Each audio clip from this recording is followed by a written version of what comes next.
ઓમ શાંતિ. 10 જાન્યુઆરી 2025 સાચે મીઠા બાળકો, તમારી યાદની યાત્રા બિલકુલ ગુપ્ત છે. આપ બાળકો હમણાં મુક્તિધામમાં જવાની યાત્રા કરી રહ્યા છો. પ્રશ્ન છે, સ્થૂળ વતનવાસીથી સૂક્ષ્મ વતનવાસી ફરિશ્તા બનવાનો પુરુષાર્થ શું છે?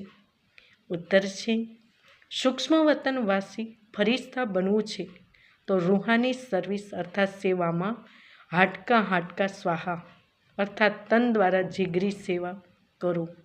હાડકા સ્વાહા કર્યા વગર ફરિશ્તા બની ન શકાય, કારણ કે ફરિશ્તા હડ્ડી માંસ વગરના હોય છે. આ બેહદની સેવામાં દધીજી ઋષિની જેમ હાડકા લગાવવાના છે. ત્યારે વ્યક્તથી અવ્યક્ત બનશો. સ્લોગન: ધીરજ ધર. ગીત છે, ધીરજ ધર મનવા ધીરજ ધર. ઓમ શાંતિ.